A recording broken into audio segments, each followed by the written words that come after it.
all right, if I'm going to do anything now, I'm going to make sure that there is always valid, like a valid sort of indicator for anything, so that you could go back and you could look at it.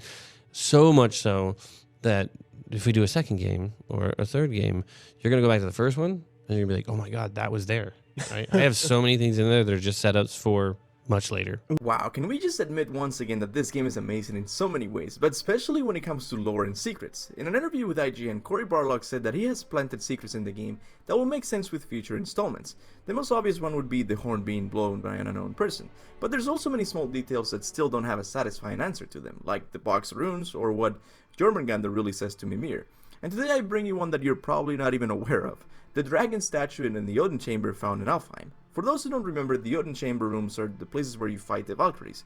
Well, after I killed Olrum for the 5th time, I decided to look around the room, and that's when I found this sculpture carved from the tree behind it. Now, what's interesting about this sculpture is that, to my knowledge, it can only be found in the Odin Chamber located in Alfheim. You can go back to all the other Odin Chambers and check for yourself, or even anywhere else in the entire game. So far, I've only been able to see it in Alfheim, and I think that's an important detail to notice.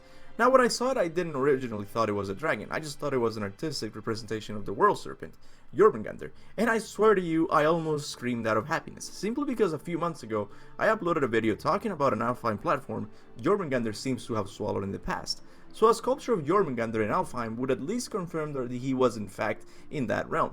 And the implications would be enormous, like how did he travel to another realm, or could he be the cause of why both elven races fight over the light of Alfheim? If you're interested in the theory, you can check out the video when you get a chance. But could this be the final nail in the coffin that proves my theory?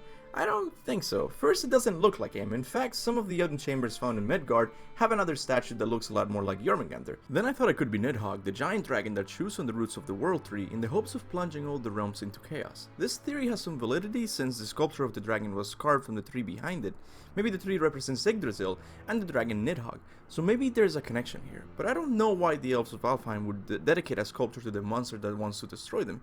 Instead, I think there is a simpler answer which is even more interesting. So let's listen to a conversation Cory Barlog had with IGN during a spoiler cast weeks after the game released. But he can actually intuit and sense and hear the voices not only of people but of creatures, right? But it's new for him. This is all very new stuff, and this sort of lends into the eventual power of Loki, right? That he has this ability to transform into other creatures and such. So that this is like his origin story, his beginnings, and he's starting to investigate some of these powers. But they all grow throughout time.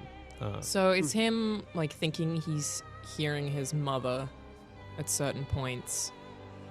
Him actually like making a connection with a point maybe in the past where she was in a certain location, or is he just hallucinating? She. This is where it gets a little tricky. She is actually, I guess, in the light in Alfheim. The Alfheim light is for us, as we look at all of this, the Lake of Alfheim is kind of the well of a part of the Norse soul.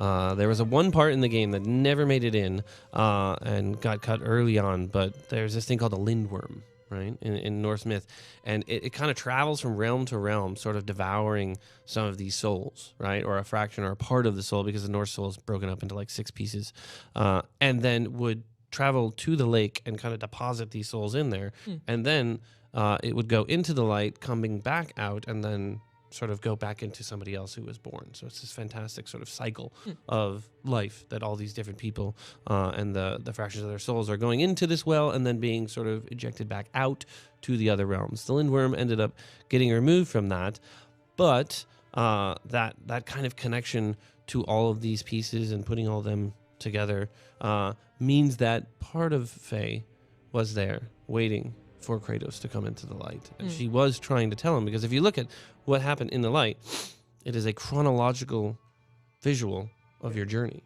There's actually quite a lot of details to unpack from that little clip, but let's stay focused on the Lindworm. When I heard him talk about such a character, I went to Google to look him up in Norse mythology, but I couldn't find much. I guess I just have to keep reading my Neil Gaiman Norse mythology novel, which if you're interested in owning, I'll leave a link in the description below so you can purchase a slick physical copy and get ready for God of War 5.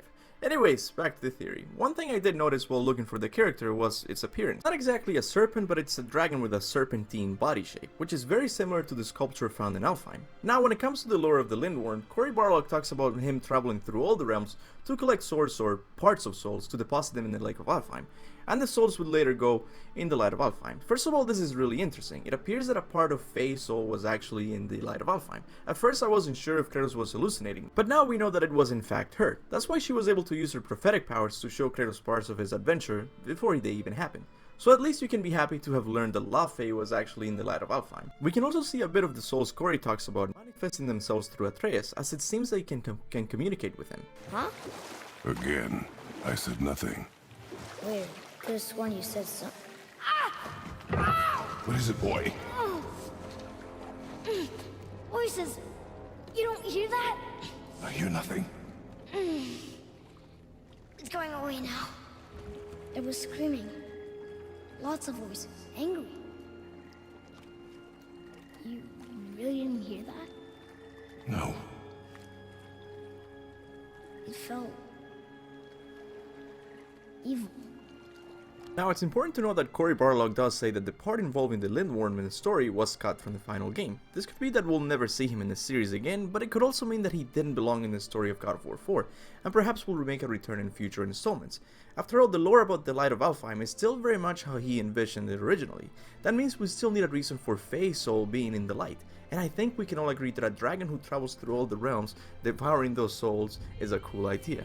Now, since the sculpture can only be found in the realm of Alfheim, it makes me think the Light Elves or the Dark Elves sculpted it in honor of the Lindworm, as he's in charge of basically feeding the Light of Alfheim, and both elven races depend on its light for their survival.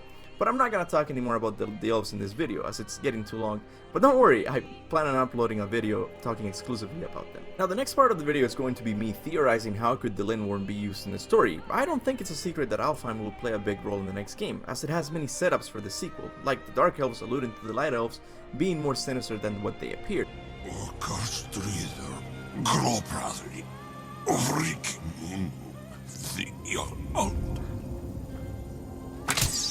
No, it can't be.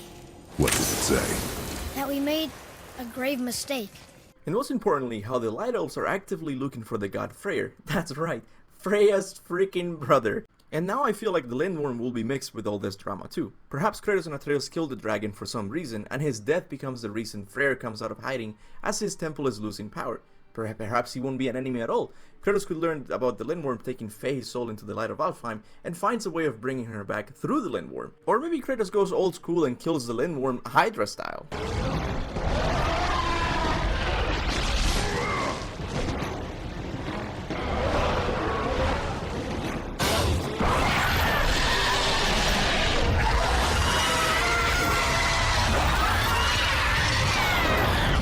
I really thought excitement for this game would die down after a few months of its release, but I was wrong. The hype keeps on growing. But what do you guys think? Could this sculpture be the Lindworm Corey is referring to in the spoiler cast? If you think it is, could he be an enemy or an ally? Maybe you like the theory of this sculpture representing Nidhogg and his foreshadowing of the destruction of the World Tree. Or maybe you think this is in fact Jormungandr and my other theory has some credibility. If that's the case, I'll just say that, aw, you guys are awesome. Whatever your answer is, leave a comment below and I'll try to reply as soon as I can.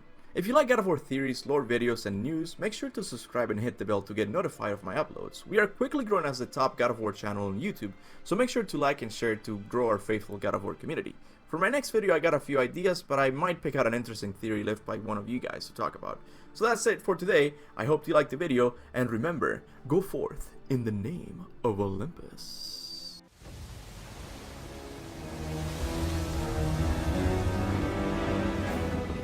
What is this?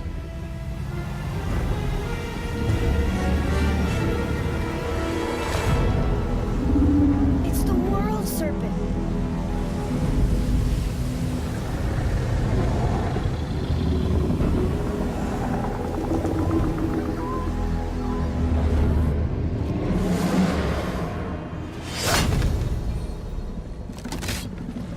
Stay calm, boy!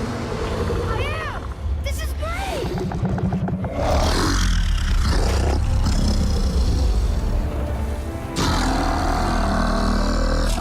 It speaks? Yeah! Mom said he's friendly! What does it say? I don't know!